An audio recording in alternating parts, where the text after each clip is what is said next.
what you don't do is allow your success to get to your head to where you start burning bridges. Hi guys, I'm Coach T here today talking about pole instructor etiquette. This is very near and dear to my heart, and I'm going to talk to you in a minute why. But again, I am the Polepreneur. If you find that this information in this video is super helpful, make sure that you like and subscribe to my channel. Follow me on Instagram for more on just different topics relating to pole instruction, pole dance studio ownership, the pole industry in itself as a business. So pole instructor etiquette, what does that mean? So etiquette is manners, essentially. It's manners. It's proper moral behavior that a lot of people will enjoy wanting to be around you. When you're a pole instructor, people want to work with you and people want you to work for them. So pole instructor etiquette. I have, in my many years of pole studio ownership, had the opportunity to work with literally hundreds of different pole instructors. And then there are the pole instructors that get it, and then there are the pole instructors that don't get it. And I found that this market is very unique when it comes to pole instructors because it deals a lot with confidence, ego, professionalism. You can really see the different perceptions that people have regarding the pole industry as a whole, and how serious some treat it and how serious some don't. So pole instructor etiquette is like things that you do and things that you don't do. So the things that you do are going to be definitely perfect your own craft on your own merit. So that means that you're going to put the work in to become a better pole instructor. You're going to constantly try to keep getting better, not just at your own choreography, but at the way that you teach, at the benefit that you bring to your clients. So if you work for a studio, are you a contributor? Or do you just show up, turn the lights on, teach your famous choreography, and then leave? Do you actually bring benefit, or is it just your own benefit? That is what we're talking about here. So pole instructor etiquette, the first thing you're going to do is you're going to get better at being a pole instructor on all different fields. The second thing that you're going to do is you're going to support those people around you. So if you do work for a pole studio, you're going to support that studio because that studio is a breeding ground and it's helping you to be able to build your market. True story, complete transparency. I have seen hundreds of pole instructors come into a studio without any name, without any brand, without any following. They don't even have a pole page. They've come in, they've taught their first few classes with shaky knees and trembling voices, and then eventually found their feet and then almost became monsters because their egos had gotten so big and they actually almost bit the hand that fed them at a pole studio. You don't want to be that person. You want to be a constant contributor. You want to be a joy to work with. You want people to want you there in their studios, because the more that you do that, the more transparent you are, more opportunity is going to come your way. Because when people are searching the market and the industry for opportunity, they typically will go to a pole studio owner, or you never know who they'll find. And then if that opportunity is extended to them and they pass it on to you, if you've been hell to work with, they're not going to give it to you. So you're really kind of shooting yourself in your foot if you don't work well with people. So being a pole instructor, not only do you have to work on yourself, you have to work on your relationships with others. Do not think that because your name is starting to grow that you don't need other people, because that's not true. So another thing that you're going to do as a pole instructor is you are going to make sure that you are constantly putting your clients first. Proper pole instructor etiquette is not about you, it's about the clients. Period, point blank. These clients are coming to you because they believe that you are going to give them something. They are wanting something that you have.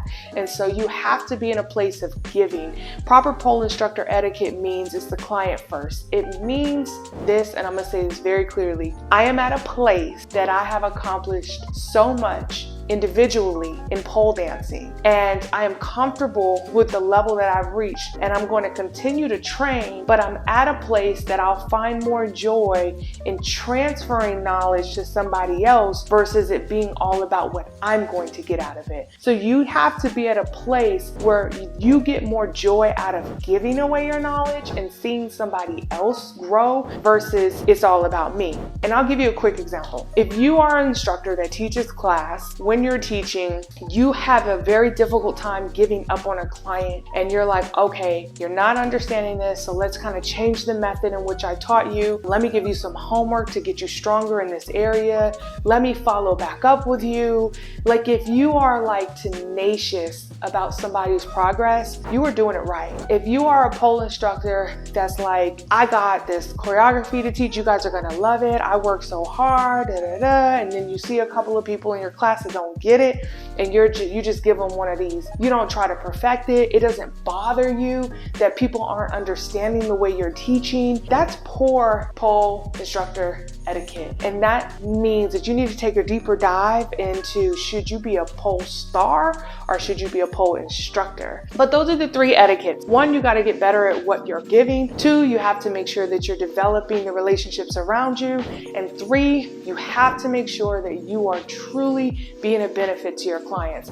Proper pole instructor etiquette. Just a quick what you don't do. What you don't do is allow your success to get to your head to where you start burning bridges. I cannot tell you how many people, when I was running this pole studio, how many people who have just got a big head after coming from having no followings, growing a following, not knowing what to do with that attention, getting a really big ego, allowing that to burn a bridge and set fire to a relationship, and then trying to come back later and say, I would like my job back. No, you've burnt bridges, okay? So you have to make sure that you're staying professional in your growth and that you don't allow your growth to go to your head, because a lot of the people that we step on to get to the top, we see them when we fall to the bottom. So you have to be very careful in the relationships that you build when it comes to proper pole instructor etiquette, okay? So I equate this a lot to people that might have never ever had money before, and then they get a whole bunch of money and then they act brand new. I equate that a lot too.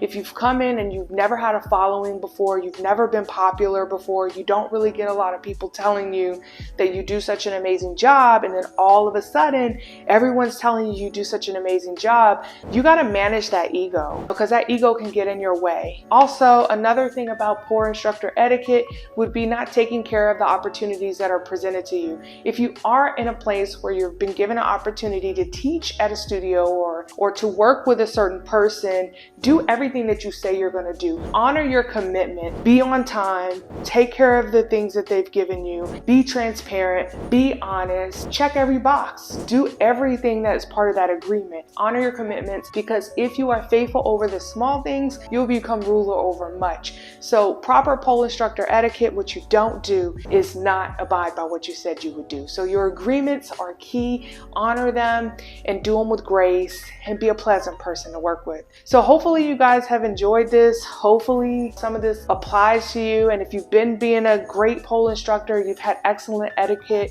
you've put people first, you've worked on your craft, and you've held those relationships near and dear to your heart, then you are on the right path. Because irregardless of what you might think, you are building a brand. You are building a name. It does get around in the pole industry and also to clients. And as long as you keep a high standard and you build others around you, your work will show for itself. When it comes to pole instructor etiquette, if you are doing things that are irresponsible, just stop. Redirect that behavior, become more professional, and then just make sure that you start to recreate and rebrand yourself to be someone that is open to opportunities that will come your way.